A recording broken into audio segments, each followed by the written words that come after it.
ನಮಸ್ಕಾರ. ಅಸ್ತ್ರ group presents ಸುದ್ದಿಗೊಂದು ಗುದ್ದು ನೇರ ಪ್ರಸಾರದ ಕಾರ್ಯಕ್ರಮಕ್ಕೆ ಸ್ವಾಗತ. Powered by Mukund MGM reality, co sponsored by BDG enterprises ಮತ್ತು ಮಾಸ್ಟರ್ ಪ್ಲಾನರಿ ಗ್ರೂಪ್ಸ್. ಇಂದಿನ ಸುದ್ದಿಗೊಂದು ಗುದ್ದು ನೇರ ಪ್ರಸಾರದ ಕಾರ್ಯಕ್ರಮದಲ್ಲಿ ಮಾತುಕತೆಯಲ್ಲಿ ನಮ್ಮ ಜೊತೆ ಹಿರಿಯ ಪತ್ರಕರ್ತರಾಗಿರುವಂತಹ ಮೋಹನ್ ಬೋಳಂಗಡಿ ಅವರಿದ್ದಾರೆ. ಅವರನ್ನ ಕಾರ್ಯಕ್ರಮಕ್ಕೆ ಆತ್ಮೀಯವಾಗಿ ಸ್ವಾಗತಿಸೋಣ. ಸರ್, ಕಾರ್ಯಕ್ರಮಕ್ಕೆ ಸ್ವಾಗತ. ಇಂದಿನ ಸುದ್ದಿಗೊಂದು ಗುದ್ದು ನೇರ ಪ್ರಸಾರದ ಕಾರ್ಯಕ್ರಮದ ವಿಷಯ ಮತ್ತೆ ಬೀದಿಗೆ ಬಿದ್ದ ಬೀದಿ ನಾಯಿಗಳು. ಈ ಬಗ್ಗೆ ಒಂದು ವರದಿ ಇದೆ. ನಾಡಿನ ಗ್ರಾಮಾಂತರ, ಪಟ್ಟಣ ಮತ್ತು ನಗರ ಪ್ರದೇಶಗಳೆಲ್ಲೆಡೆ ಬೀದಿ ನಾಯಿಗಳ ಸಂಖ್ಯೆ ಹೆಚ್ಚಾಗುತ್ತಿದೆ. ಇದನ್ನು ತಿಳಿದುಕೊಳ್ಳಲು ಅಂಕಿಅಂಶ, ಪತ್ರಿಕಾ ವರದಿ ಇತ್ಯಾದಿ ಅಗತ್ಯವಿಲ್ಲ. ನಮ್ಮ ಊರಿನ ಪರಿಸರದೆಡೆಗೆ ಕಣ್ಣು ಕಿವಿಗಳನ್ನು ಎಚ್ಚರವಾಗಿಟ್ಟರೆ ಸಾಕು. ಆದರೆ ನಾವು ಯಾವತ್ತೂ ಕಾರ್ಯಪ್ರವೃತ್ತರಾಗುವುದು ಅನಾಹುತಗಳಾದ ಮೇಲಲ್ಲವೇ? ಬೀದಿ ನಾಯಿಗಳ ಹಾವಳಿಯಿಂದ ಜನರ ಸಾವಿನ ಪ್ರಕರಣಗಳು ಪತ್ರಿಕೆಗಳಲ್ಲಿ ಮತ್ತೆ ಮತ್ತೆ ವರದಿಯಾಗುತ್ತಿವೆ. ಕೆಲವೊಮ್ಮೆ ರೇಬಿಸ್ ಪೀಡಿತ ನಾಯಿಗಳ ದಾಳಿಗಳ ಕುರಿತು ವರದಿಗಳಿರುತ್ತವೆ. ಆದರೆ ನಿರಂತರವಾಗಿ ನಡೆಯುವಂತಹ ಬೀದಿ ನಾಯಿ ಕಡಿತ, ಅಟ್ಟಾಡಿಸುವಿಕೆ ಇತ್ಯಾದಿಯ ಬಗ್ಗೆ ಹೊರಗೆ ತಿಳಿಯುವುದಿಲ್ಲ. ಪರಿಸ್ಥಿತಿ ಹೀಗಿದ್ದರೂ ಹೊಣೆಯರಿತು ಕಾರ್ಯನಿರ್ವಹಿಸಬೇಕಾಗಿದ್ದ ಸ್ಥಳೀಯಾಡಳಿತ ಸಂಸ್ಥೆಗಳ ನಿರ್ಲಕ್ಷ್ಯ ಮಾತ್ರ ಕಡಿಮೆಯಾದಂತಿಲ್ಲ. ಬೀದಿ ನಾಯಿಗಳ ಉಪಟಳ, ದಾಳಿಗಳ ಸುದ್ದಿ ಪುನರಾವರ್ತನೆಯಾಗುತ್ತಲೇ ಇವೆ. ಎಳೆ ವಯಸ್ಸಿನ ಮಕ್ಕಳು ಬೀದಿ ನಾಯಿಗಳ ಆಕ್ರಮಣಕ್ಕೆ ಸುಲಭದಲ್ಲಿ ತುತ್ತಾಗುತ್ತಾರೆ. ಹಾಗೆಯೇ ವಯಸ್ಸಾದವರು, ದೈಹಿಕವಾಗಿ ದುರ್ಬಲರಾದವರು ಕೂಡ ತೊಂದರೆಗೆ ಒಳಗಾಗುತ್ತಾರೆ. ನಿರ್ಜನ ರಸ್ತೆಯಲ್ಲಿ ಒಬ್ಬಂಟಿಯಾಗಿ ನಡೆದಾಡುತ್ತಿರಬೇಕಾದರೆ ಯಾವುದೋ ಒಂದು ನಾಯಿ ಬೊಗಳಿದರೆ ಸಾಕು, ಎಲ್ಲೆಲ್ಲೋ ಇರುವಂತಹ ನಾಯಿಗಳು ಒಟ್ಟು ಸೇರಿ ಸುತ್ತುವರಿದು ಬಿಡುತ್ತವೆ. ಏಕಾಂಗಿಯಾಗಿರುವವರಿಗೆ ಇದರಿಂದ ತಪ್ಪಿಸಿಕೊಳ್ಳುವುದು ಕಷ್ಟ ಸಾಧ್ಯ. ದುರ್ಬಲರಾಗಿರುವವರ ಪರಿಸ್ಥಿತಿ ಹೇಳುವುದೇ ಬೇಡ. ಅವುಗಳ ಕಡಿತಗಳಿಂದ ಬಚಾವಾಗಿ ಬಿಟ್ಟರೆ ಪುಣ್ಯ. ಮಾರಣಾಂತಿಕ ಗಾಯಗಳಾದರೆ ಜೀವಾಪಾಯ ತಪ್ಪಿದ್ದಲ್ಲ. ನಾಯಿಗಳು ವೈಯಕ್ತಿಕ ನಿಷ್ಠೆಗೆ ಹೆಸರಾದ ಪ್ರಾಣಿಗಳಾಗಿದ್ದರೂ ಆಕ್ರಮಣಕಾರಿ ಸ್ವಭಾವವನ್ನು ಹೊಂದಿರುವಂತದ್ದು. ಬೀದಿಗೆ ಬಿದ್ದ ನಾಯಿಗಳಂತೂ ಆಹಾರ ಆರೈಕೆಗಳಿಲ್ಲದೆ ಗುಂಪಿನಲ್ಲಿ ಕ್ರೂರವಾಗಿ ವರ್ತಿಸುತ್ತವೆ. ಅದರಲ್ಲೂ ರೇಬಿಸ್ ಪೀಡಿತ ನಾಯಿಗಳ ನಿಯಂತ್ರಣವಿಲ್ಲದ ವರ್ತನೆ, ದಾಳಿಗಳು ಅತ್ಯಂತ ಮಾರಕವಾಗಿ ಪರಿಣಮಿಸಬಲ್ಲದು. ಕೆಲವು ಸಮಯದ ಹಿಂದೆ ಜನವಸತಿ ಪ್ರದೇಶಗಳಲ್ಲಿ ಬೆಳಿಗ್ಗೆ ವಾಕ್ ಹೊರಟ ಮಹಿಳೆಯೋರ್ವರನ್ನು 10 ಬೀದಿ ನಾಯಿಗಳು ಸುತ್ತುವರಿದು ಎಳೆದಾಡಿ ನೆಲಕ್ಕುರುಳಿಸಿ ದಾಳಿ ಮಾಡಿದಂತಹ ವಿಡಿಯೋ ಒಂದು ಹರಿದಾಡುತ್ತಿತ್ತು. ಕೊನೆಗೆ ಅಲ್ಲಿ ಸೇರಿಕೊಂಡ ಜನರೆಲ್ಲ ನಾಯಿಗಳನ್ನು ಓಡಿಸಲು ಹರಸಾಹಸ ಮಾಡಿದಂತಿತ್ತು. ಇಂತಹ ಪ್ರಕರಣಗಳು ಅಲ್ಲಲ್ಲಿ ವರದಿಯಾಗುತ್ತಲೇ ಇರುತ್ತವೆ. ಇದರಿಂದ ಸಾವುಗಳಾದರೆ ಒಮ್ಮೆ ದೊಡ್ಡ ಮಟ್ಟದ ಸುದ್ದಿಯಾಗುತ್ತವೆ. ಆದರೆ ಕಡಿತದಿಂದ ಸಣ್ಣ ಪುಟ್ಟ ಗಾಯಗಳಿಂದ ಹಿಡಿದು ಗಂಭೀರ ಗಾಯಗಳಾಗುವುದನ್ನು ತಪ್ಪಿಸುವುದು ಸಾಧ್ಯವಿಲ್ಲ. ಜನರು ಬೀದಿ ನಾಯಿ ಕಡಿತಕ್ಕೆ ರೇಬಿಸ್ ಚುಚ್ಚುಮದ್ದನ್ನು ಕಡ್ಡಾಯವಾಗಿ ತೆಗೆದುಕೊಳ್ಳಬೇಕಾಗುತ್ತದೆ. ಇಲ್ಲಿ ಎಷ್ಟೋ ಮಂದಿ ನಿರ್ಲಕ್ಷ್ಯ ಮಾಡಿ ಸಾವನ್ನು ಆಹ್ವಾನಿಸಿದ್ದು ಇದೆ. ಒಟ್ಟಿನಲ್ಲಿ ಬೀದಿ ನಾಯಿಗಳಿಂದ ಕಿರುಕುಳ ಮತ್ತು ಅಪಾಯ ಯಾವತ್ತೂ ತಪ್ಪಿದ್ದಲ್ಲ. ಬೀದಿ ನಾಯಿಗಳ ನಿರ್ವಹಣೆ, ನಿಯಂತ್ರಣಕ್ಕೆ ಸಂಬಂಧಪಟ್ಟಂತೆ ಸರ್ಕಾರದ ಕಾನೂನುಗಳು, ನ್ಯಾಯಾಲಯದ ತೀರ್ಪುಗಳೆಲ್ಲ ಸ್ಪಷ್ಟವಾಗಿಯೇ ಇವೆ. ಆದರೆ ಅವುಗಳ ಅನುಷ್ಠಾನದ ಹಂತದಲ್ಲಿ ಮಾತ್ರ ಲೋಪವಾಗುತ್ತಿವೆ. ಬೀದಿ ನಾಯಿಗಳಿಗೆ ರೇಬಿಸ್ ಚುಚ್ಚುಮದ್ದು, ಸಂತಾನಹರಣ ಚಿಕಿತ್ಸೆಗಳನ್ನು ಮಾಡುವಂತಹ ನಿಯಮಗಳು ಜಾರಿಯಲ್ಲಿವೆ. ಇದೆಲ್ಲವೂ ಸಮಸ್ಯೆ ಉಲ್ಬಣಿಸಿದಾಗ ಅಥವಾ ದೊಡ್ಡ ಮಟ್ಟದಲ್ಲಿ ಸುದ್ದಿಯಾದಾಗ ಒಂದು ಹಂತದವರೆಗೆ ಕ್ರಮ ಕೈಗೊಂಡು ನಂತರ ಮರೆತು ಬಿಡುವುದು ಸಾಮಾನ್ಯವೆಂಬಂತಾಗಿದೆ. ಇದನ್ನು ನಿಯಮಿತವಾಗಿ, ನಿರಂತರವಾಗಿ ಮಾಡಿ ನಿಯಂತ್ರಣ ಸಾಧಿಸುವುದು ಅತ್ಯಗತ್ಯ. ಈ ಕುರಿತು ಕಟ್ಟುನಿಟ್ಟಿನ ಕ್ರಮ ಕೈಗೊಳ್ಳುವುದು ಸ್ಥಳೀಯಾಡಳಿತದ ಜವಾಬ್ದಾರಿಯಾಗಿದೆ. ಬೀದಿ ನಾಯಿ ನಿಯಂತ್ರಣಕ್ಕೆ ಸುಪ್ರೀಂ ಕೋರ್ಟ್ ನೀಡಿರುವ ಆದೇಶದನ್ವಯ ರಾಜ್ಯದಲ್ಲೂ ಕ್ರಮ ತೆಗೆದುಕೊಳ್ಳಬೇಕೆಂಬ ಆಗ್ರಹ ವಿಧಾನಮಂಡಲದ ಉಭಯ ಸದನಗಳಲ್ಲಿ ಕೇಳಿಬಂದಿದೆ.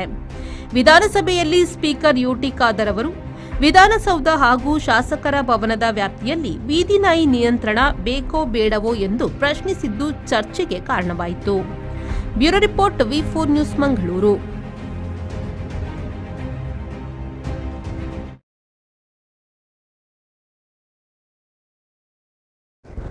ಸರ್, ನಗರ ಸೇರಿದಂತೆ ವಿವಿಧ ಕಡೆಗಳಲ್ಲಿ ಬೀದಿ ನಾಯಿಗಳ ಹಾವಳಿ ಈಗ ಹೆಚ್ಚಾಗ್ತದೆ. ಇದನ್ನು ನಿಯಂತ್ರಣಕ್ಕೆ ತರುವುದು ಹೇಗೆ ಮತ್ತು ಇದು ಯಾರ ಜವಾಬ್ದಾರಿ ಆಗಿರ್ತದೆ ಅಂತ?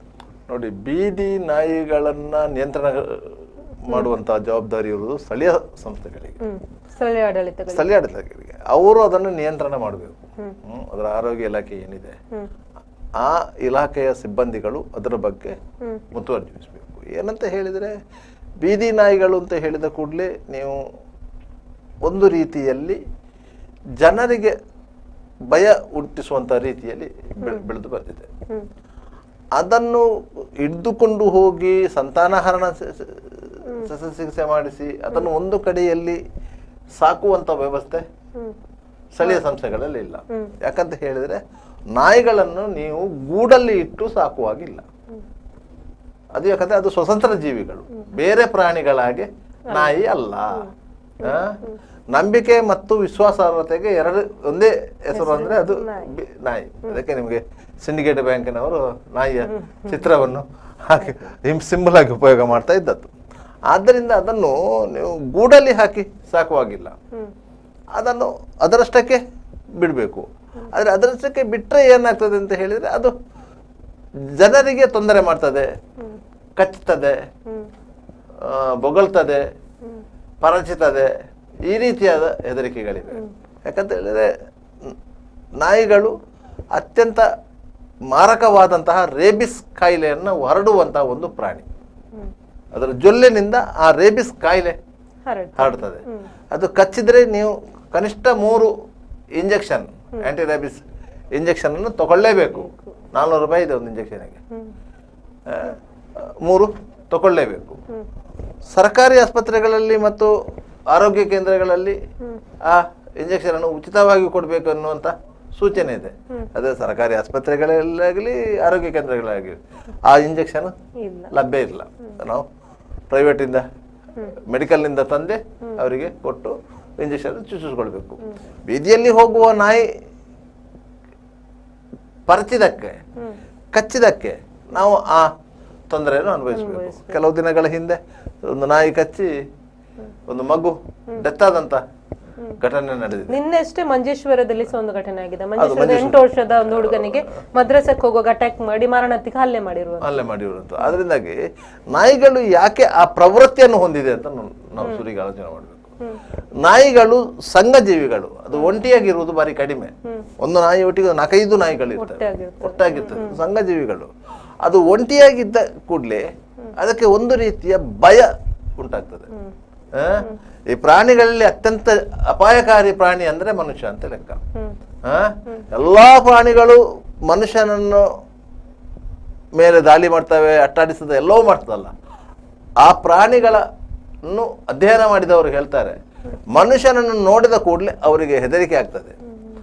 ಅವು ದಾಳಿ ಮಾಡುವುದು ಯಾಕಂತ ಹೇಳಿದ್ರೆ ನಮ್ಮ ಆತ್ಮರಕ್ಷಣೆಗಾಗಿ ಅಂತ ಹೇಳಿ ಅಧ್ಯಯನ ಮಾಡಿದವರು ಹೇಳ್ತಾರೆ.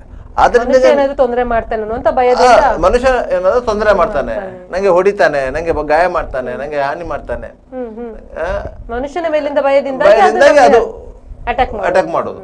ಆದ್ದರಿಂದ ನಾವು ನಾಯಿಯನ್ನು ನೀವು ಪ್ರೊಟೆಕ್ಟ್ ಮಾಡುವಂತ ಸಂದರ್ಭ, ರಕ್ಷಣೆ ಮಾಡುವಂತ ಸಂದರ್ಭದಲ್ಲಿ ಅದನ್ನು ನಿಯಮಬದ್ಧವಾಗಿ ಮಾಡಬೇಕು ಅಂತ ಮೊದಲೆಲ್ಲ ಹಾಗೆ ಇಲ್ಲ. ಬೀದಿ ನಾಯಿಗಳನ್ನು ಒಂದು ವ್ಯಾನ್ ಅಲ್ಲಿ ತುಂಬಿಸಿಕೊಂಡು ಹೋದ್ರು, ಅದನ್ನು ಎಲ್ಲಾದ್ರೂ ಕೊಂದು ಹಾಕಿದ್ರು, ಇಂಥ ಪರಿಸ್ಥಿತಿ ಇತ್ತು. ಆದ್ರಿಂದಾಗಿ ಆ ಸಂದರ್ಭದಲ್ಲಿ ಬೀದಿ ನಾಯಿಗಳ ಸಂಖ್ಯೆಗಳು ಕಡಿಮೆ ಇತ್ತು. ಯಾವಾಗ ಮೇನಕಾ ಗಾಂಧಿಯವರು ಕೇಂದ್ರ ಸರ್ಕಾರದಲ್ಲಿ ಸಚಿವರಾಗಿದ್ರು, ಆ ಸಂದರ್ಭದಲ್ಲಿ ಅವರು ಒಂದು ಸರ್ಕಾರಿ ಆದೇಶವನ್ನು ಹೊರಡಿಸಿದ್ರು, ಬೀದಿ ನಾಯಿಗಳನ್ನು ಕೊಲ್ಲುವ ಹಾಗಿಲ್ಲ ಅಂತ ಹೇಳಿ. ಅದನ್ನ ನಿಯಂತ್ರಣ ಮಾಡಬೇಕಾದ್ರೆ ನೀವು ಬೀದಿ ನಾಯಿಗಳಿಗೆ ಸಂತಾನಹರಣ ಶಸ್ತ್ರಚಿಕಿತ್ಸೆ ಮಾಡಬೇಕು. ಅದರ ಜನನ ಪ್ರಮಾಣ ಕಡಿಮೆ ಆದಷ್ಟು ನಾಯಿಗಳ ಸಂಖ್ಯೆ ಕಡಿಮೆ ಆಗ್ತಾ ಬರ್ತದೆ. ಕೊನೆಗೆ ನಾವು ಒಂದು ಹಂತಕ್ಕೆ ಮುಟ್ಟಬಹುದು ಅಂತ ಹೇಳಿ ಅವರ ನಿರೀಕ್ಷೆ ಇತ್ತು. ಆದ್ರೆ ಈಗ ಶಸ್ತ್ರಚಿಕಿತ್ಸೆ ಮಾಡಿ ತಂದು ವಾಪಸ್ ಅದೇ ಜಾಗದಲ್ಲಿ ಬಿಡ್ಬೇಕಂತಲೇ ಕಾನೂನು ಇರೋದು, ರೂಲ್ಸ್ ಇರುವುದು ಅದೇ ಜಾಗದಲ್ಲಿ ಬಿಡ್ಬೇಕು. ನೀವು ಯಾವ ಜಾಗದಿಂದ ನೀವು ಕರ್ಕೊಂಡು ಹೋದ್ರೋ ಅದನ್ನು ಶಸ್ತ್ರಚಿಕಿತ್ಸೆ ಮಾಡಿಕೊಂಡು ಅದೇ ಜಾಗಕ್ಕೆ ತಂದು ಬಿಡಬೇಕು. ಒಂದು ವೇಳೆ ಅವರು ಆ ಜಾಗಕ್ಕೆ ತಂದು ಬಿಡದೇ ಇದ್ರೆ, ಅವರು ಕೊಂಡೋಗಿ ಬೇರೆ ಜಾಗದಲ್ಲಿ ಕೊಂಡೋಗಿ ಬಿಟ್ರೆ ಆ ನಾಯಿ ಆ ಪರಿಸರದಲ್ಲಿ ವ್ಯಗ್ರ ರೂಪ ತಾಳ್ತದೆ. ಅದಕ್ಕೆ ಪರಿಸರ ಹೊಸತು, ಎಲ್ಲೋ ಕಡೆ ತಂದು ಬಿಟ್ಟಿದ್ದಾರೆ ಅಂತ ಆಗ್ತದೆ. ಆಗ ಅಲ್ಲಿ ಇದ್ದವರಿಗೆಲ್ಲ ಅದು ಹಾನಿ ಮಾಡುವಂತ ಸಾಧ್ಯತೆಗಳಿವೆ. ಅದಕ್ಕೆ ಬಗ್ಗೆ ಅದೇ ಏರಿಯಾಕ್ಕೆ ತಂದು ಬಿಟ್ರೆ ಆ ನಾಯಿಗೂ ಆ ಪ್ರದೇಶದ ಎಲ್ಲ ಪರಿಚಯ ಇರ್ತದೆ, ಎಲ್ಲ ಮನೆಗಳವರ ಪರಿಚಯ ಇರ್ತದೆ. ನೋಡ್ಕೊಂಡ್ರೆ ಸುಮ್ಮನೆ ಇದು ಪಕ್ಕದ ಮನೆ ಅಂತ ಹೇಳಿ ಏನ್ ತೊಂದರೆ ಮಾಡಲ್ಲ ಸಾಮಾನ್ಯವಾಗಿ. ಯಾವುದಾದ್ರೂ ಸಂದರ್ಭದಲ್ಲಿ ಅದಕ್ಕೆ ಹೆದರಿಕೆ ಆದ್ರೆ ಮಾತ್ರ ಅದು ಬೊಗಳ್ಲಿಕ್ಕೆ ಬರ್ತದೆ ಹೊರತು, ಇಲ್ಲದ್ರೆ ಅದು ಅದರ ಪಾಡಿಗೆ ಇರ್ತದೆ. ಎಲ್ಲ ಮನೆಗಳಿಗೆ ಹೋಗ್ತದೆ, ತಿಂಡಿ ಕೊಟ್ಟರೆ ತಿಂತದೆ, ಈ ರೀತಿಯಾಗಿ ಇದೆ. ಕೆಲವರು ಇಲ್ಲಿ ಶ್ವಾನ ಪ್ರಿಯರಿದ್ದಾರೆ, ಅವರು ಮನೆಯಲ್ಲಿ ಶ್ವಾನಗಳನ್ನು ಸಾಕುವುದು ಮಾತ್ರ ಅಲ್ಲ, ಬೀದಿ ಬದಿಯ ಶ್ವಾನಗಳಿಗೆ ಕೊಂಡೋಗಿ ಅನ್ನ ಹಾಕಿ ಕೊಟ್ಟು ಬರ್ತಾರೆ. ಅವರು ಬಂದ ಕೂಡಲೇ, ಅವರ ವಾಹನ ಬಂದ ಕೂಡಲೇ ನಾಯಿಗಳಿಗೆ ಹೇಗೆ ಗೊತ್ತಾಗ್ತದಿಲ್ಲ, ಅಷ್ಟು ಸಂವೇದನಾಶೀಲ ಪ್ರಾಣಿಗಳದು. ವಾಸನೆಯಿಂದ ಎಲ್ಲವನ್ನು ಕಂಡು ಹಿಡಿಯುವಂಥದ್ದು. ಅವರು ಬಂದ ಕೂಡಲೇ ಅಷ್ಟೂ ನಾಯಿಗಳು ಎಲ್ಲಿಂದ ಇದ್ರು ಅಲ್ಲಿಗೆ ಬಂದು ಈಗ ತೆರೆದ ಜಾಗದಲ್ಲಿ ಅಥವಾ ಈ ಬೀದಿ ಬದಿಯಲ್ಲಿ ಅನ್ನ ಹಾಕೋದ್ರಿಂದ, ಅಥವಾ ಈ ಹಸಿ ಮಾಂಸಗಳನ್ನ ಹಾಕ್ತಾರೆ ಕೆಲವೊಂದು ಮಾಂಸಗಳ ಅಂಗಡಿಯರು ಇರ್ಬೋದು, ಅಥವಾ ಹಾಗೆ ಹಾಕೋದ್ರಿಂದಲೇ ಅಟ್ಯಾಕ್ ಆಗುವಂತದ್ದು ಜಾಸ್ತಿ ಅಂತ. ಹೌದು, ಯಾಕಂತ ಹೇಳಿದ್ರೆ ಬೀದಿ ಬದಿಯಲ್ಲಿ ಅನ್ನ ಹಾಕುವಂತಹ ಪ್ರವೃತ್ತಿ ಹೆಚ್ಚಾದ ಕೂಡಲೇ, ಯಾಕಂದ್ರೆ ಅದು ಬೀದಿ ಬದಿಯಲ್ಲಿ ಇರುವುದು, ಅದಕ್ಕೆ ಅಲ್ಲಿ ಅನ್ನ ಹಾಕ್ಬೇಕು ಹೊರತು ಬೇರೆ ಅನ್ನ ಹಾಕಿದ್ರೆ ಅದು ಬರಲ್ಲ, ಅಲ್ಲಿಗೆ ಅನ್ನ ಹಾಕ್ಬೇಕು. ಅಲ್ಲಿ ಏನಾಗ್ತದೆ ಅಂತ ಹೇಳಿದ್ರೆ ಆ ದಾರಿಯಲ್ಲಿ ಹೋಗುವವರಿಗೆ ಅಪಾಯ ತಪ್ಪಿದ್ದಲ್ಲ, ಅದು ಅಲ್ಲಿ ಆ ಅನ್ನಕ್ಕಾಗಿ ಕಾದುಕೊಂಡು ಕೂತಿರ್ತದೆ. ಹಸಿವೆಯ ಸಂದರ್ಭದಲ್ಲಿ ಇವರು ಬರುವುದು ಲೇಟ್ ಆದ್ರೆ ಅದು ಬೇರೆ ಯಾರಾದ್ರೂ ತಂದ್ರ ಅಂತ ನೋಡ್ತದೆ, ಬೇರೆಯವರು ಏನಾದ್ರು ತಕೊಂಡು ಹೋಗ್ಬೇಕಾದ್ರೆ ಅಟ್ಯಾಕ್ ಮಾಡ್ತದೆ. ಯಾಕಂತಂದ್ರೆ ನಾಯಿಗಳಿಗೆ ನಿಮ್ಗೆ ಮೆಮೊರಿ ಪವರ್ ಅಂತ, ನೆನಪಿನ ಶಕ್ತಿ ಉಂಟಲ್ಲ, ಅದು ಕಡಿಮೆ, ಅದಕ್ಕೆ ಗ್ರಹಣ ಶಕ್ತಿ ಜಾಸ್ತಿ. ಒಬ್ಬ ವ್ಯಕ್ತಿಯನ್ನು ಮುಖ ನೋಡಿ ಪರಿಚಯ ಮಾಡುವುದಕ್ಕಿಂತ ಮೊದಲದು ಅವನ ವಾಸನೆಯಿಂದ ಅದು ಕಂಡು ಹಿಡಿತದೆ. ಇದು ನನಗೆ ಅನ್ನ ಹಾಕುವವ ಬಂದ ಅಂತ ಹೇಳಿ ಕೇವಲ ವಾಸನೆಯಿಂದ ಕಂಡು ಹಿಡಿತದೆ.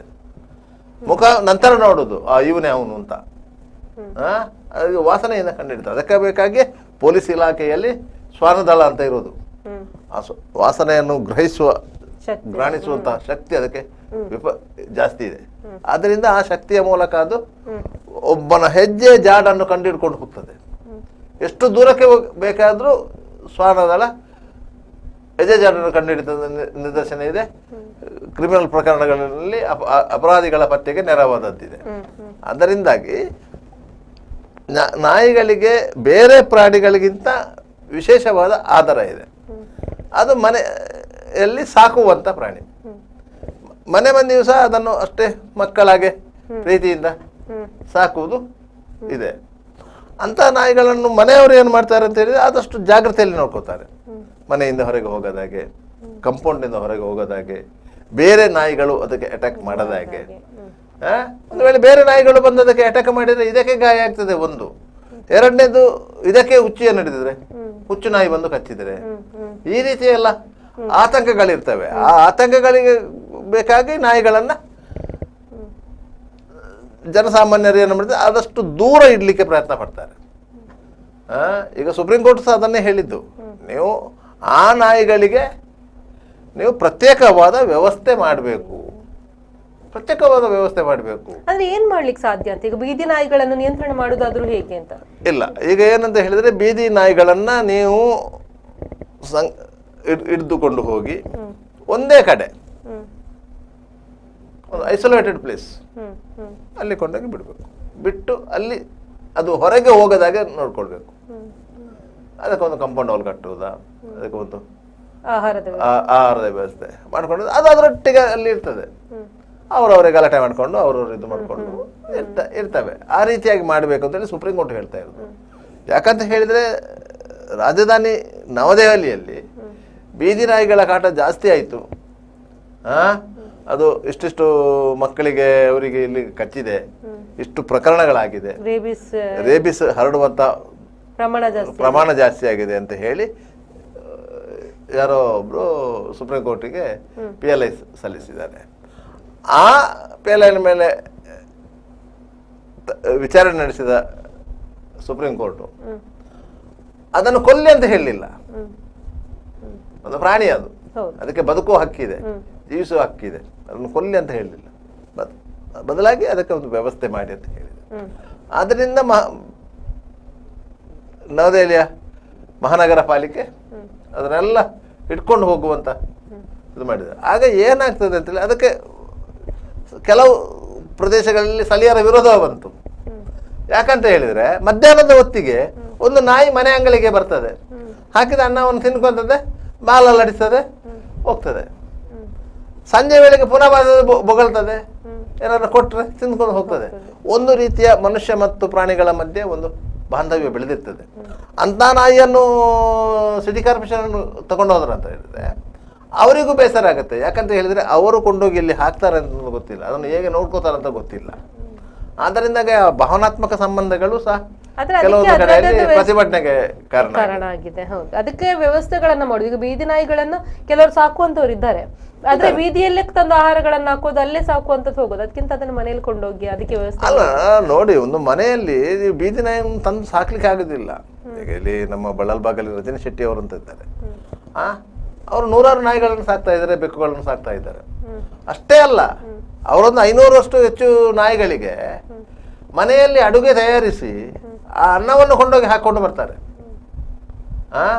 ಅವರು ಆ ರೀತಿಯ ಒಂದು ಸೇವೆ ಮಾಡ್ತಾ ಇದ್ದಾರೆ.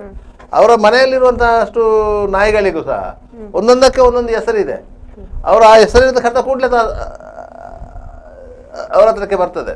ಆ ರೀತಿಯ ಒಂದು ತಾಯಿ ಮತ್ತು ಮಗುವಿನ ಸಂಬಂಧದಾಗೆ ಅವರು ಅದನ್ನ ಬರ್ತಾರೆ. ನಿಮ್ಗೆ ನೋಡುವಾಗ ನಿಮ್ಗೆ ಆಶ್ಚರ್ಯ ಕಾಣಬಹುದು, ಆದ್ರೆ ಅವರ ಜೀವನವೇ ಆ ನಾಯಿಗಳಿಗಾಗಿ ಮೀಸಲಾಗಿದೆ ಅಂತ ಅಂತ ವ್ಯಕ್ತಿಗಳು ತುಂಬಾ ಮಂದಿ ಇದ್ದಾರೆ, ಇಲ್ಲಂತ ಇಲ್ಲ. ನಾಯಿಗಳನ್ನು ಅತಿಯಾಗಿ ಪ್ರೀತಿಸುವವರು ಇರ್ತಾರೆ, ನಾಯಿಗಳನ್ನು ಅತಿಯಾಗಿ ದ್ವೇಷ ಮಾಡುವವರು ಇದ್ದಾರೆ. ಹತ್ತಿರ ಬರಬಾರ್ದು, ಮುಟ್ಟಬಾರ್ದು, ಈ ರೀತಿಯ ಮನಸ್ಥಿತಿಯವರು ಇದ್ದಾರೆ. ಅಂತೂ ಇಂತೂ ಮನುಷ್ಯರಿಗೂ ನಾಯಿಗೂ ಒಂದು ಅವಿನಾಭಾವ ಸಂಬಂಧ ಅಂತೂ ಸ್ಪಷ್ಟವಾಗಿ ಇದೆ. ಅದೇ ನಿಮ್ಗೆ ಮನೆಯಲ್ಲಿ ನೀವು ಒಂದು ನಾಯಿಯನ್ನು ಸಾಕಬಹುದು, ಇಲ್ಲದ್ರೆ 2 ನಾಯಿಯನ್ನು ಸಾಕಬಹುದು. ಒಂದಕ್ಕೆ ನಿಮ್ಗೆ ಪ್ರೀತಿಗೂ ಆಗ್ತದೆ, ಎರಡನೇದು ನಿಮ್ಗೆ ರಕ್ಷಣೆಗೂ ಆಗ್ತದೆ. ಮೂರನೇದು ಏನಂತ ಹೇಳಿದ್ರೆ ನಾಯಿ ಯಾವತ್ತು ಎಚ್ಚರವಾಗಿರುವಂತ ಒಂದು ಪ್ರಾಣಿ. ಅದು ನಿದ್ದೆ ಮಾಡಿದ್ರು ಸಹ ಕಿವಿಯನ್ನು ಭೂಮಿಗೆ ಆನಿಸಿಟ್ಟು ನಿದ್ದೆ ಮಾಡುದು. ಸುಮಾರು ಒಂದು 1/2 ಕಿಲೋಮೀಟರ್ ದೂರದಲ್ಲಿ ಒಂದು ಶಬ್ದ ಆದ್ರೂ ಸಹ ಅದು ಎಚ್ಚರ ಆಗುತ್ತೆ. ಅಂತ ಸೂಕ್ಷ್ಮಗ್ರಾಹಿ ಪ್ರಾಣಿ. ಅದರಿಂದಾಗಿ ನಿಮ್ಗೆ ಒಂದು ಧೈರ್ಯಕ್ಕೂ ಆಗ್ತದೆ, ರಕ್ಷಣೆಗೂ ಆಗ್ತದೆ ಮತ್ತು ಪ್ರೀತಿಗೂ ಆಗ್ತದೆ. 3 ವಿಧದಲ್ಲಿ ನಾಯಿ ಎನ್ನುವಂಥದ್ದು ಮನುಷ್ಯರಿಗೆ ಅತ್ಯಂತ ಹತ್ತಿರವಾಗಿದೆ.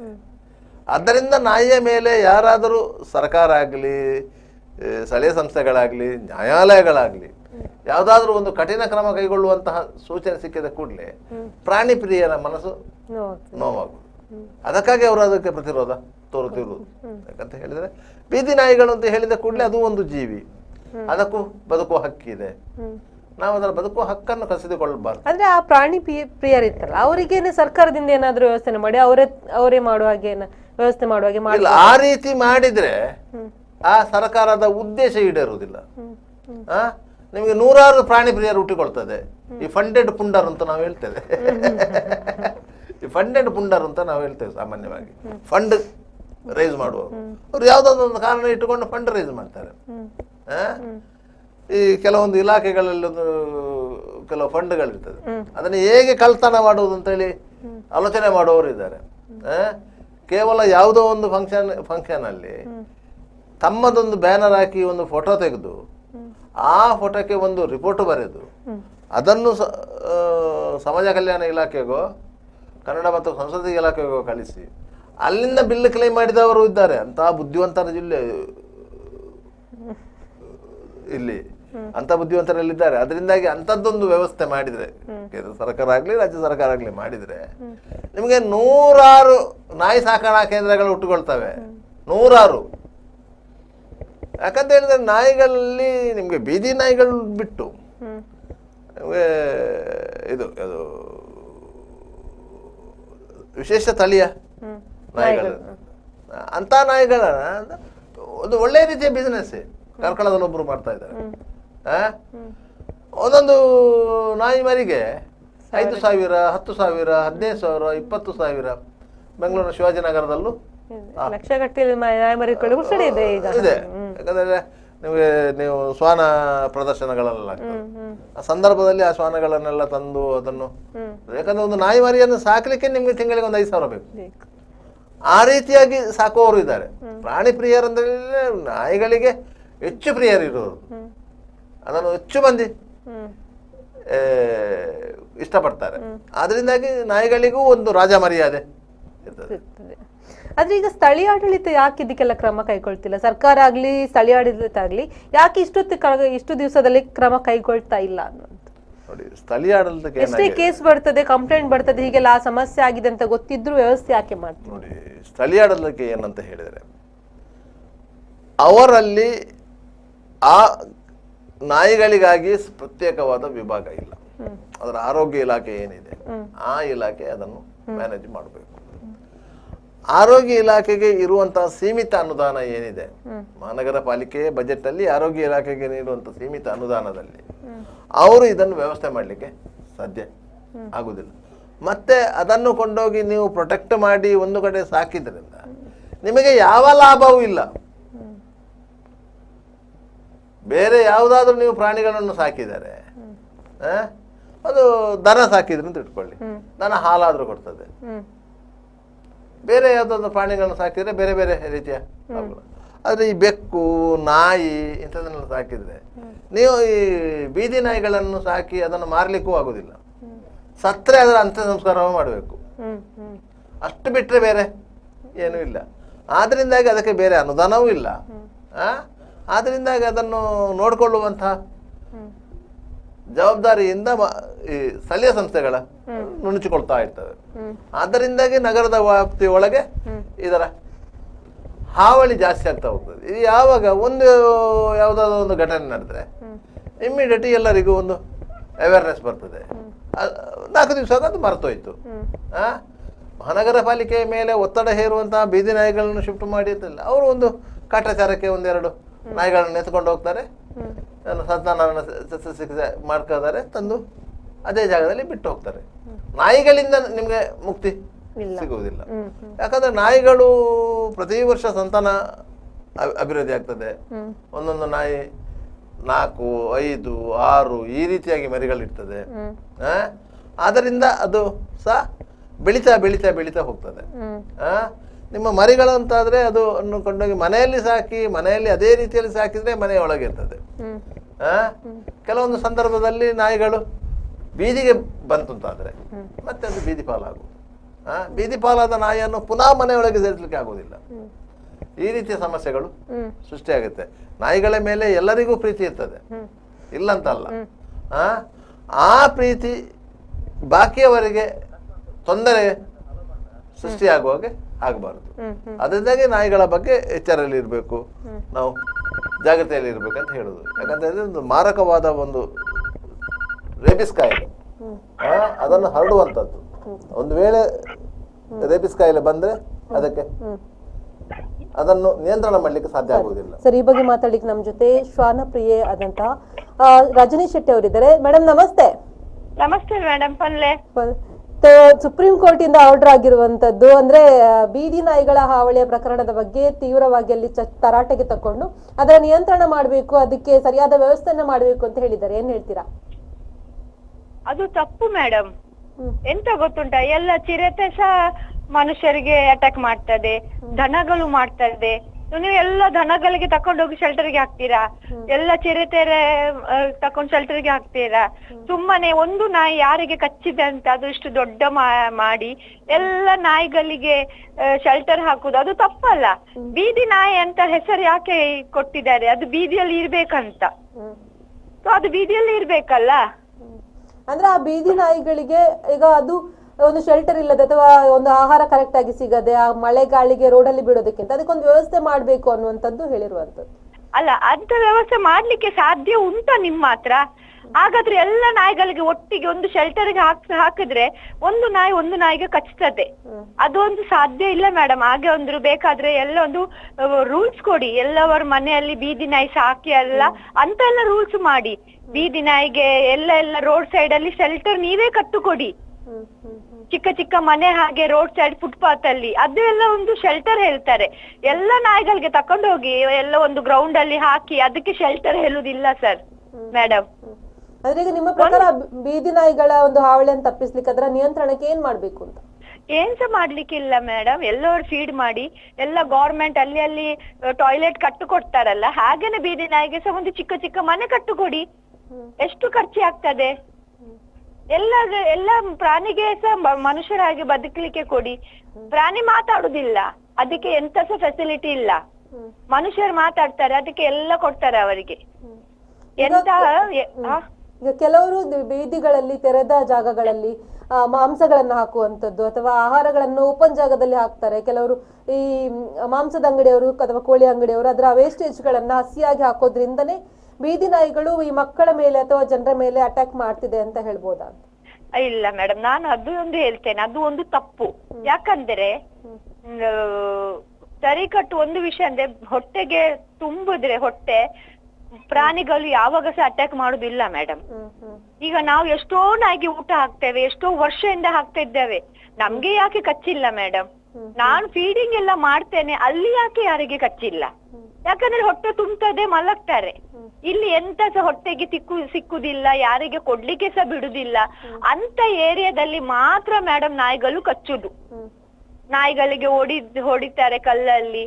ಎಲ್ಲ ಕಡೆ ಎಲ್ಲ ಮನುಷ್ಯರು ಒಂದೇ ಲೆಕ್ಕ ಇದ್ದಾರೆ ಮೇಡಮ್. ಕೆಲವರು ಡೀಸೆಂಟ್ ಆಗಿ ಇದ್ದಾರೆ, ಕೆಲವರು ಕ್ರಿಮಿನಲ್ ಆಗಿ ಇದ್ದಾರೆ. ಸೊ ಪ್ರಾಣಿಯಲ್ಲಿ ಸಹ ಹಾಗೇನೆ ಕೆಲವು ನಾಯಿಗಳು ಅಗ್ರೆಸಿವ್ ಇರ್ತಾರೆ, ಅದರಿಂದ ಈಗ ಆಗ್ತದೆ, ಅವ್ರು ಕಚ್ತಾರೆ ಅಷ್ಟೇ.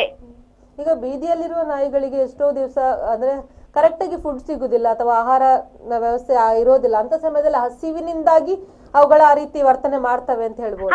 ನನ್ನ ಪ್ರಕಾರ, ನನ್ನ ಒಂದು 26 years ಎಕ್ಸ್ಪೀರಿಯನ್ಸ್ ನಾನು ಹೇಳ್ತೇನೆ, ಹೊಟ್ಟೆ ತುಂಬಿದ್ರೆ ನಾಯಿಗಳು ಅಟ್ಯಾಕ್ ಮಾಡುದಿಲ್ಲ, ಅವರು ಬಾಲ ಆಡಿ ಆಟ ಆಡ್ಲಿಕ್ಕೆನೆ ಬರ್ತಾರೆ. ಆದ್ರೆ ಈಗ ಬೀದಿಯಲ್ಲಿರುವಂತ ಅಷ್ಟು ನಾಯಿಗಳಿಗೆ ಹೊಟ್ಟೆ ತುಂಬಿಸುವುದು ಹೇಗೆ ಅಂತ ಮೇಡಮ್, ನಾನು 600-700 ನಾಯಿಗೆ ಡೈಲಿ ಊಟ ಹಾಕ್ತೇನೆ. ಯಾರ್ಯಾರು ಏರಿಯಾಗೆ ಹೋಗಿ, ನೀವೇ ನಿಮ್ಮ ಏರಿಯಲ್ಲಿ ಊಟ ಹಾಕಿದ್ರೆ ನನ್ಗೆ ಅಗತ್ಯ ಉಂಟಾ ಮೇಡಮ್ ನಿಮ್ಮ ಏರಿಯಾಗೆ ಬಂದು ಊಟ ಹಾಕ್ಲಿಕ್ಕೆ? ಹಾಗೇನೆ ಅವರವರ ಏರಿಯಲ್ಲಿ ಅವರವರ ಬಿಲ್ಡಿಂಗ್ ಹೊರಗೆ, ಶಾಲೆ ಹೊರಗೆ, ಕಾಲೇಜ್ ಹೊರಗೆ ಎಲ್ಲವರವರು ಊಟ ಹಾಕಿದ್ರೆ ಎಲ್ಲ ಪ್ರಾಣಿಗಳಿಗೆ ಊಟ ಸಿಗ್ತದೆ.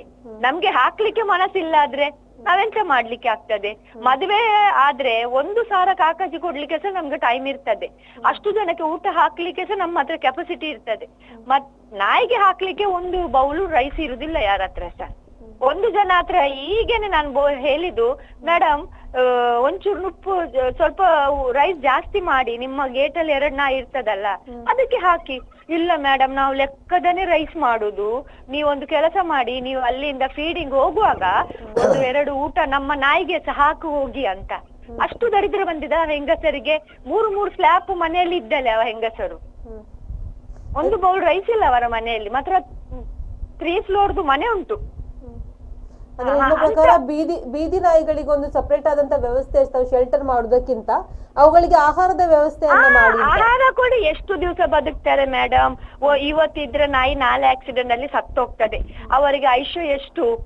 1 ವರ್ಷ 2 ವರ್ಷ, ಕೆಲವರಿಗೆ 5, 6, ಕೆಲವರು ಹುಟ್ಟಿ 5 ದಿವಸದಲ್ಲಿ ಸತ್ತೋಗ್ತದೆ, 1 ತಿಂಗಳಲ್ಲಿ ಹುಟ್ಟಿ ಸತ್ತೋಗ್ತದೆ. ಎಂತ ಗ್ಯಾರಂಟಿ?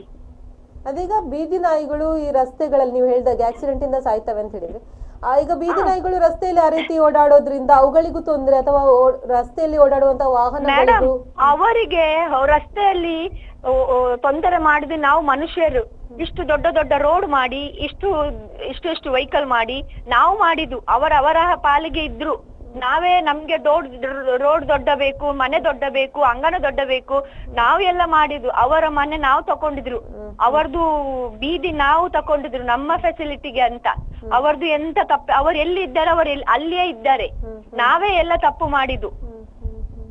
ನಾವು ಆಕ್ರಮಣ ಮಾಡ್ಕೊಂಡಿದ್ದೇವೆ. ನಾವು ಆಕ್ರಮಣ ಮಾಡಿದ್ದೇವಲ್ಲ. ನಮ್ಗೆ ಫಸ್ಟ್ ಸ್ವಲ್ಪ ರೋಡ್ ಇದ್ದು, 1 ವೆಹಿಕಲ್ 1 ವೇ ಹಾಗೆ ಇತ್ತು. ಈಗ 4 ಲಾರಿ ಒಟ್ಟಿಗೆ ಹೋಗ್ತದೆ, ಅಷ್ಟು ದೊಡ್ಡ ರೋಡ್ ಆಗಿದೆ. ಅವರದ್ದು ಎಂತ ತಪ್ಪಿಲ್ಲ, ಎಲ್ಲ ನಮ್ದೇ ತಪ್ಪು. ಅವರ ಬೀದಿ ನಾಯಿಗಳಿಗೆ ಸರಿಯಾದ ಆಹಾರದ ವ್ಯವಸ್ಥೆಯನ್ನ ಮಾಡಿದ್ರೆ ಅವುಗಳು ಅದೇ ವ್ಯವಸ್ಥೆ ಮಾಡಿ, ಅದೇ ಒಂದು ಸೊಲ್ಯೂಷನ್. ಹೊಟ್ಟೆ ಗಟ್ಟಿ ಕೊಡಿ, ಎಲ್ಲಾದ್ರ ಮಲಗ್ಲಿಕ್ಕೆ ಎಲ್ಲೆಲ್ಲಿ ಜಾಗ ಉಂಟು ಅಲ್ಲಿ ಪರ್ಮಿಷನ್ ಕೊಡಿ ಮಲಗ್ಲಿಕ್ಕೆ. 1 ಹೊತ್ತು ನೀರ್ ಕೊಡಿ, ಎಷ್ಟು ಹೊತ್ತು ಬದುಕ್ತಾರೆ ಅಷ್ಟು ಹೊತ್ತು ಬದುಕ್ಲಿ ಮೇಡಮ್. ಅವರ ಮನುಷ್ಯರಿಂದ ಎಷ್ಟೋ ಒಳ್ಳೆಯವರ ಮನುಷ್ಯರು ಸೆಲ್ಫಿಶ್. ದೇವರದು ದೊಡ್ಡ ತಪ್ಪು, ಈ ಮನುಷ್ಯರಿಗೆ ಜನ್ಮ ಕೊಟ್ಟಿದಾರಲ್ಲ ಅದು ದೊಡ್ಡ ತಪ್ಪು ಅಷ್ಟೇ. ಧನ್ಯವಾದಗಳು ಮೇಡಮ್, ಮಾಹಿತಿ ಹಂಚ್ಕೊಂಡಿದ್ದಕ್ಕೆ. Thank you. Thank you. Sir Rajani Shetty ಅವರು ಒಂದು ಕಳವಳವನ್ನು ವ್ಯಕ್ತಪಡಿಸಿದ್ರು. ಅಂದ್ರೆ ನಾಯಿಗಳಿಗೆ ಆಹಾರವನ್ನು ಕೊಟ್ಟರೆ ಸಾಕು, ಅದಕ್ಕೆ ಶೆಲ್ಟರ್ ಮಾಡ್ಬೇಕು ಅಂತಿಲ್ಲ, ಅಟ್ಯಾಕ್ ಮಾಡೋದನ್ನು ತಪ್ಪಿಸಬಹುದು ಅಂತ. ಯಾಕಂತ ಅದು ಅವರ ಸ್ವತಃ ಅನುಭವ. ದಿವಸಕ್ಕೆ 600-700 ನಾಯಿಗಳಿಗೆ ಅವರು ಆಹಾರ ಕೊಡ್ತದೆ. ಅಷ್ಟು ನಾಯಿಗಳು ಅವರನ್ನು ನೋಡಿದ್ರೆ ತಾಯಿಯಾಗಿ ನೋಡ್ತದೆ. ಆದ್ರಿಂದ ಅದು ಬೀದಿ ನಾಯಿಗಳೇ, ಅದೇನು ಅವ್ರ ಹತ್ರ ಅಗ್ರೆಸಿವ್ ಆಗಿ ವರ್ತನೆ ಮಾಡುದಿಲ್ಲ. ಯಾಕಂದ್ರೆ ಅವ್ರಿಗೆ ಗೊತ್ತಿದೆ, ಆ ನಾಯಿಗಳಿಗೆ ಗೊತ್ತಿದೆ ಈ ಅಮ್ಮ ಬಂದ್ರೆ ನಮ್ಗೆ ಊಟ ಆಗ್ತದೆ, ನಾವು ಆರಾಮವಾಗಿ ನಿದ್ದೆ ಮಾಡಬಹುದು. ಸರ್, ಈ ಬಗ್ಗೆ ಇನ್ನಷ್ಟು ಮಾತಾಡೋಣ. ಬ್ರೇಕ್ ಅನ್ನು ತಗೊಂಡು ಕಂಟಿನ್ಯೂ ಮಾಡಿ. ಸುದ್ದಿಗೊಂದು ಗುದ್ದು ನೇರ ಪ್ರಸಾರದ ಕಾರ್ಯಕ್ರಮದಲ್ಲಿ ಪುಟ್ಟ ವಿರಾಮ.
Park with ease at Ajanta Business Center with security access and convenience at your fingertips.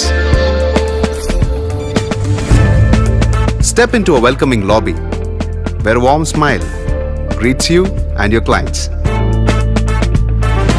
With top-tier amenities, Ajanta set the stage for our success, leading us to Ashoka Business Center as our next upgrade. Invest in workspaces managed by Vortex. Invest Smart. Invest in Mangaluru. The Father Mullah Charitable Institutions, the most modern linear accelerator, only one of its kind in this region for specific burning of cancer cells. We have all precision equipments and instruments for both invasive and non-invasive surgical procedures and diagnosis, ultrasonic color Doppler, CT scan and MRI machines. The operation theatres are equipped with contemporary equipments, high-tech intensive care units, neo and postnatal units, burns unit, cath lab and cardiothoracic units are fully equipped. Our NICU is the largest in the city. The blood bank and cell separator and casualty are 24-hour services. The Father Mullah Charitable Institutions.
Devdas Ganpati Pai Enterprises.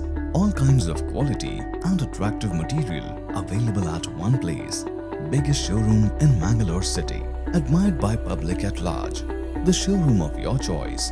B. Devdas Ganpati Pai Enterprises near New Chitra Talkies, Mangalore.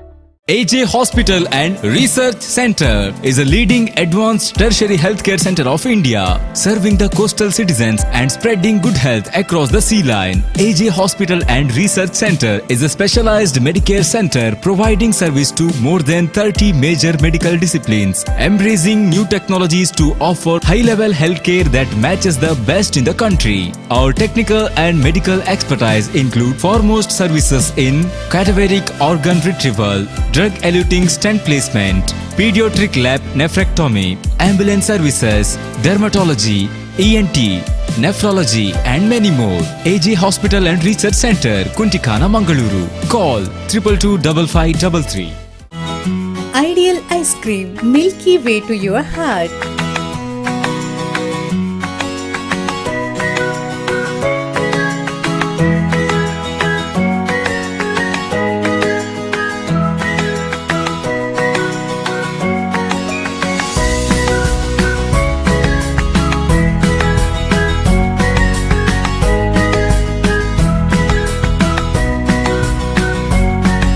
Embellished with a variety of fruits and flavored with rich crunch and chips, they treat your taste buds.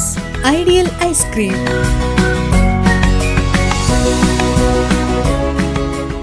Vasudeva Stores, store for your inner needs. Visit us to find trendy innerwear from major brands.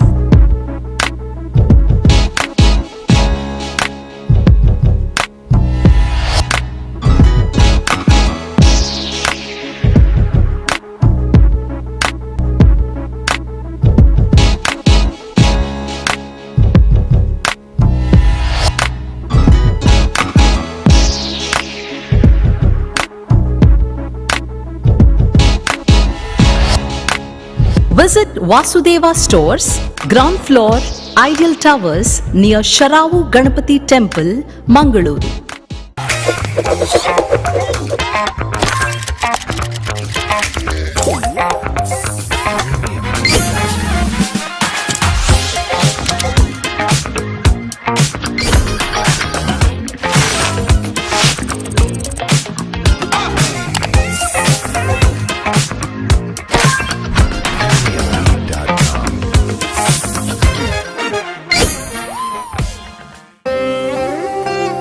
ನನ್ನ ಬಾಲ್ಯ ಅಮೂಲ್ಯ ನೆನಪುಗಳಿಂದ ತುಂಬಿತ್ತು. ಸಮಯದ ಸವಾಲನ್ನು ಎದುರಿಸಿ ನಿಂತ ಪರಂಪರೆ. ಆಹಾ, shining, ಆದ್ರೆ ಏನೋ ಮಿಸ್ಸಿಂಗ್.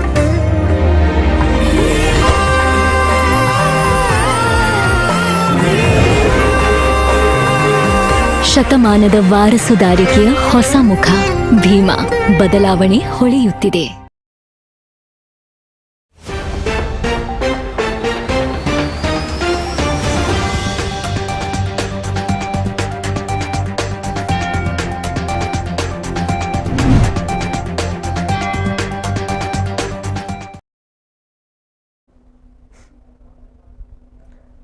ವಿರಾಮದ ಬಳಿಕ ಸುದ್ದಿಗೊಂದು ಗುದ್ದು ನೇರ ಪ್ರಸಾರದ ಕಾರ್ಯಕ್ರಮಕ್ಕೆ ಮತ್ತೊಮ್ಮೆ ಸ್ವಾಗತ.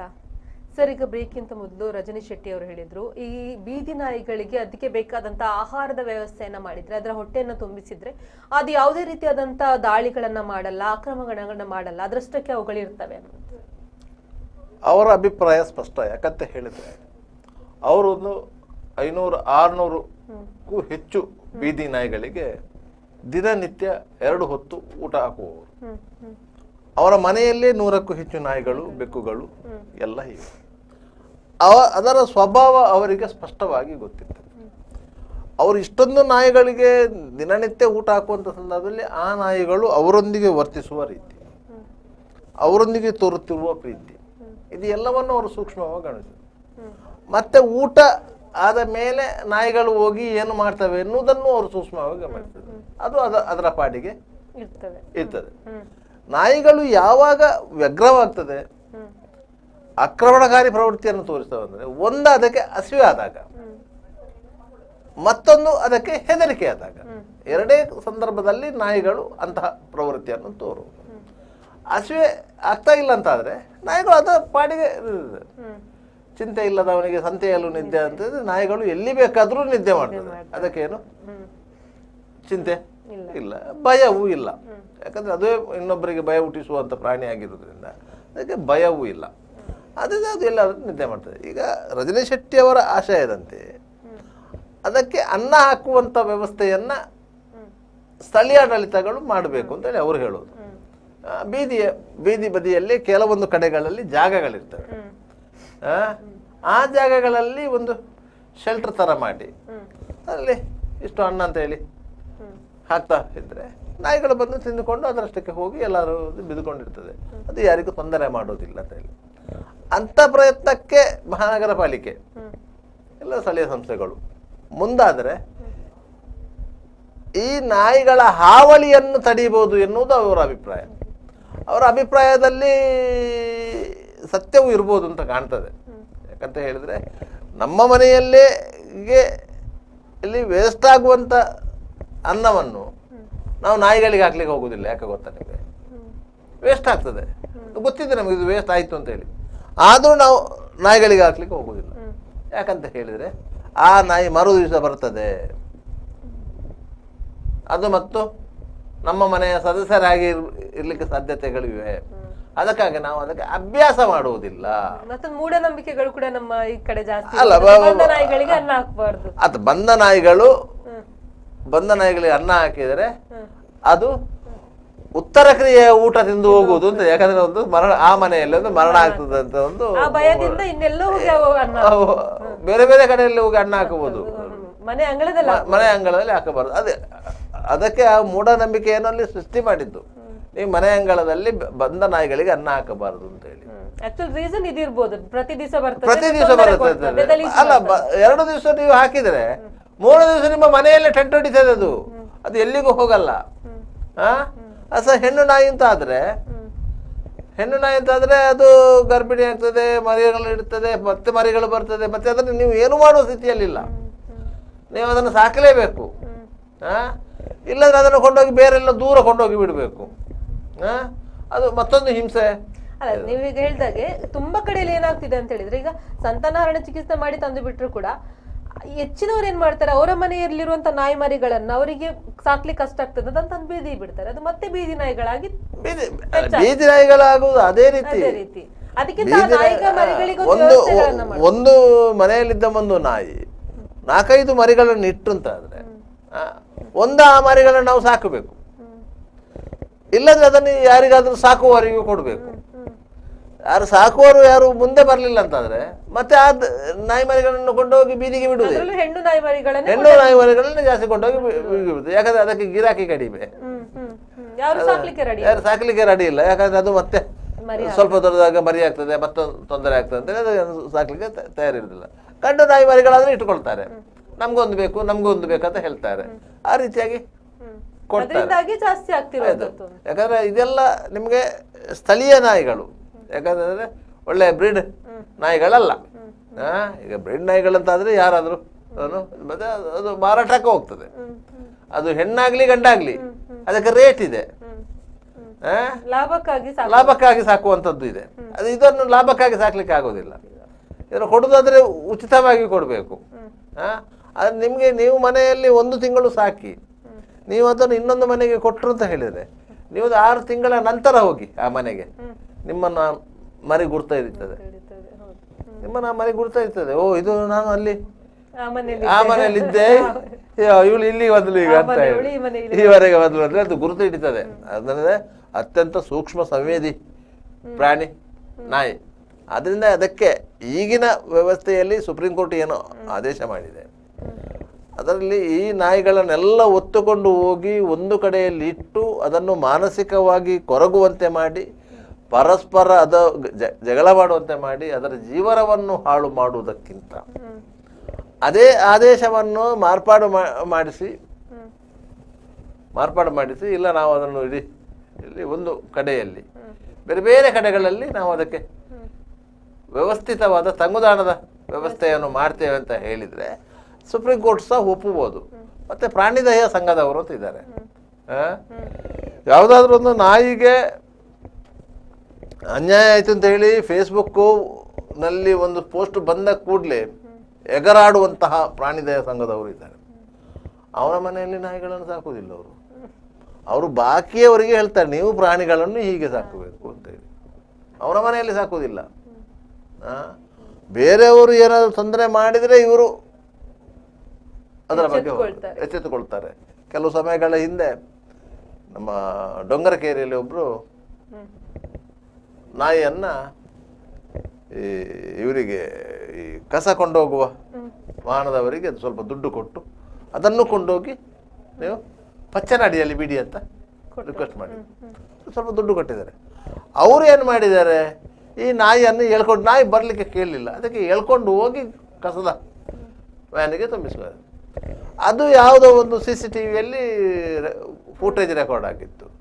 ಅದನ್ನು ಯಾರೋ ತೆಗೆದು ಫೇಸ್ಬುಕ್ಕಿಗೆ ಹಾಕಿದ್ದಾರೆ. ಇಷ್ಟೊತ್ತಿಗೆ ಪ್ರಾಣಿದಯ ಸಂಘದವರೆಲ್ಲ ಹಿಡಿದು ಅವರು ಹೇಳಿದ್ದು ನಮ್ಮ ನಾಯಿ ಅಲ್ಲ, ಆ ನಾಯಿಯನ್ನು ಸಾಕಿದವರು ಇಲ್ಲಿ ಮನೆ ಖಾಲಿ ಮಾಡಿಕೊಂಡು ಹೋಗಿದ್ದಾರೆ, ಆ ನಾಯಿ ಇಲ್ಲಿ ಬಂದು ಉಪದ್ರ ಆಗ್ತಾ ಇತ್ತು ನಮಗೆ, ಅದಕ್ಕೆ ನಾನು ಅದನ್ನು ಕೊಂಡೋಗಿ ಅಲ್ಲಿ ಪಚ್ಚನಾಡಿಯಲ್ಲಿ ಈ ನಾಯಿಗಳನ್ನು, ಬೀದಿ ನಾಯಿಗಳನ್ನು ಕೊಂಡೋಗಿ ಸಂತಾನಹರಣ ಮಾಡುವಂಥ ಕೇಂದ್ರ ಇದೆ, ಅಲ್ಲಿ ಕೊಂಡೋಗಿ ಬಿಡಿ ಅಂತ ಹೇಳಿದ್ದೇನೆ ಅಂತೇಳಿ. ಆದರೆ ಅದು ಬರಲಿಲ್ಲ ಅಂತ ಹೇಳಿ ಅವ್ರು ಎಳ್ಕೊಂಡು ಹೋಗಿರೋದು, ಹಿಂಸೆ ಕೊಟ್ಟಿರೋದಲ್ಲ ಅಂತೇಳಿ. ಮತ್ತೆ ಅದಕ್ಕೊಂದು ಕೇಸ್ ಆಗಬೇಕು ಅಂತ ಹೇಳಿ ಅವರು ಕಂಪ್ಲೇಂಟ್ ಕೊಟ್ಟು ಅದಕ್ಕೆ ಕೇಸ್ ಆಗಿ ಎಲ್ಲವಾಯಿತು, ಕ್ರಿಮಿನಲ್ ಕೇಸು. ಈಗ ದರ್ಶನ್ ಅವರ ಮನೆ ನಾಯಿ ಒಬ್ಬರಿಗೆ ಕಚ್ಚಿದ್ದಕ್ಕೆ ನಾಯಿಯನ್ನು ಪಾಲನೆ ಮಾಡುವವನ ಮೇಲೆ ಕೇಸ್ ಆಯಿತು, ಮತ್ತೆ ಅದಕ್ಕೆ ದಂಡ ಕಟ್ಟಿದ. ಈ ರೀತಿಯ ಘಟನೆಗಳು ಆಗ್ತದೆ.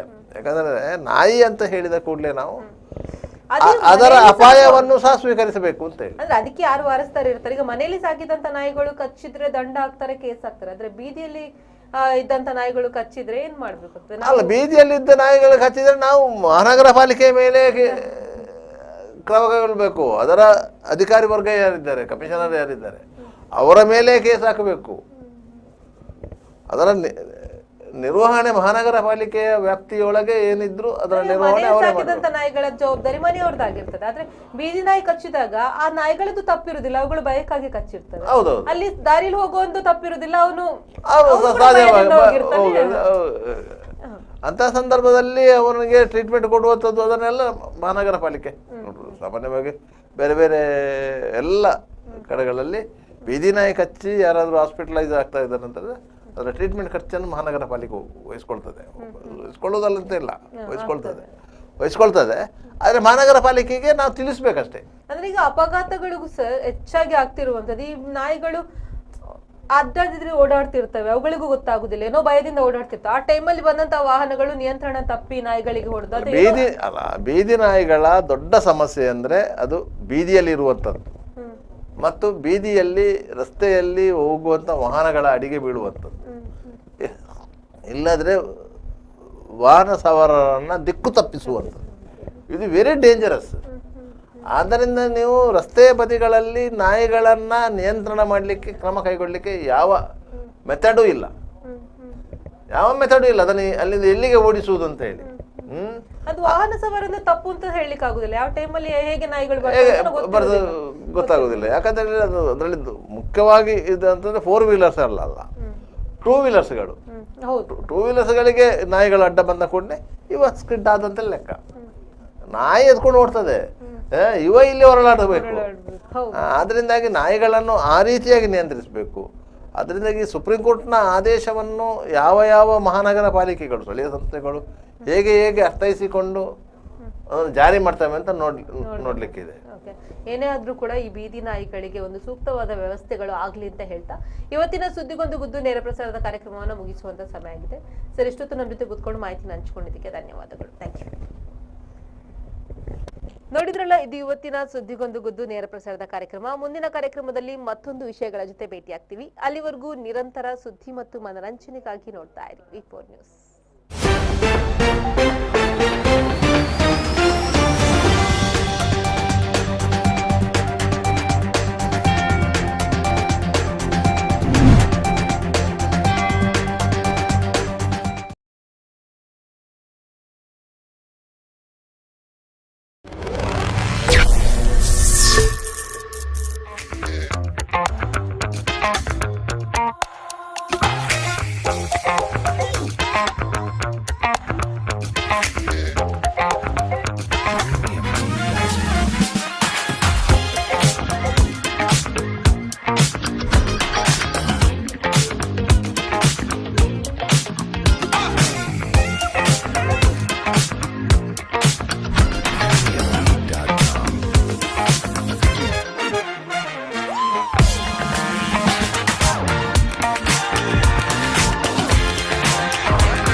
Park with ease at Ajanta Business Center with security access and convenience at your fingertips.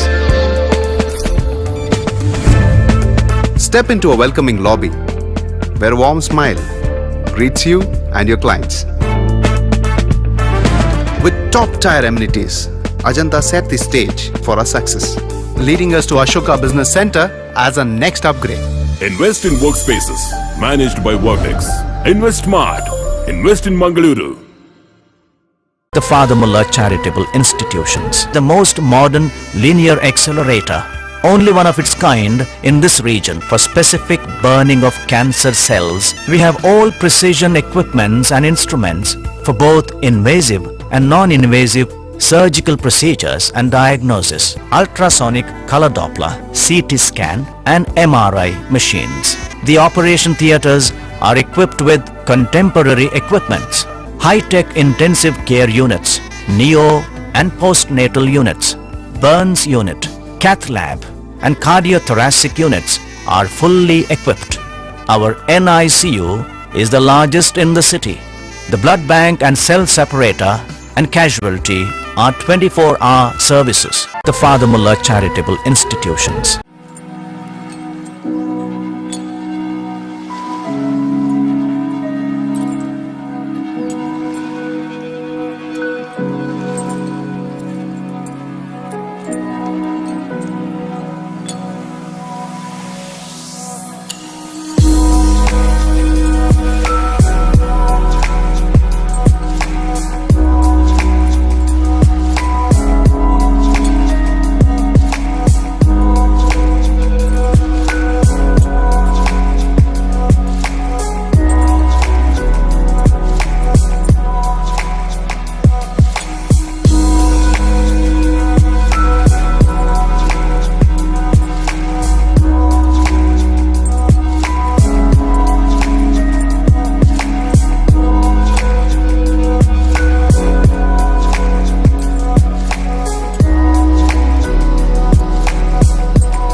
Devdas Ganpati Pai Enterprises. All kinds of quality and attractive material available at one place. Biggest showroom in Mangalore city. Admired by public at large. The showroom of your choice. B. Devdas Ganpati Pai Enterprises near New Chitra Talkies, Mangalore. AJ Hospital and Research Center is a leading advanced tertiary healthcare center of India, serving the coastal citizens and spreading good health across the sea line. AJ Hospital and Research Center is a specialized Medicare center providing service to more than 30 major medical disciplines, embracing new technologies to offer high-level healthcare that matches the best in the country. Our technical and medical expertise include foremost services in cadaveric organ retrieval, drug-eluting stent placement, pediatric lab nephrectomy, ambulance services, dermatology, ENT, nephrology and many more. AJ Hospital and Research Center, Kuntikana, Mangaluru. Call 222553. Ideal ice cream, milky way to your heart.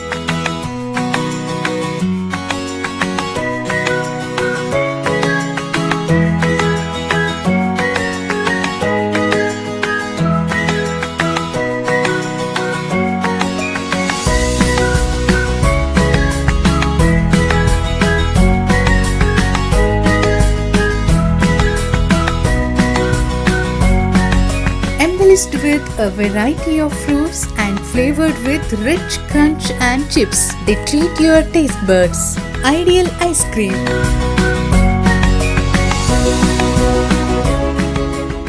Vasudeva Stores. Store for your inner needs. Visit us to find trendy innerwear from major brands.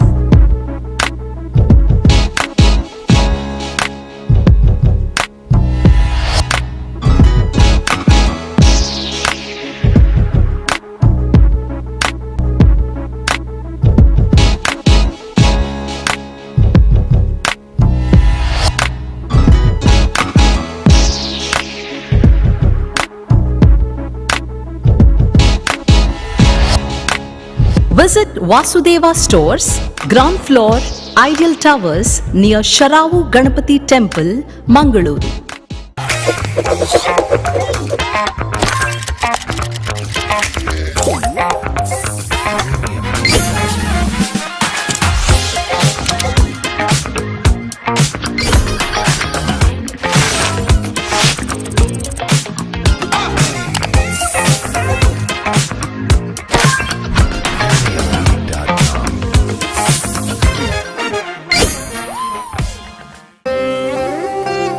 ನನ್ನ ಬಾಲ್ಯ ಅಮೂಲ್ಯ ನೆನಪುಗಳಿಂದ ತುಂಬಿತ್ತು. ಸಮಯದ ಸವಾಲನ್ನು ಎದುರಿಸಿ ನಿಂತ ಪರಂಪರೆ. ಆಹಾ, shining, ಆದ್ರೆ ಏನೋ ಮಿಸ್ಸಿಂಗ್.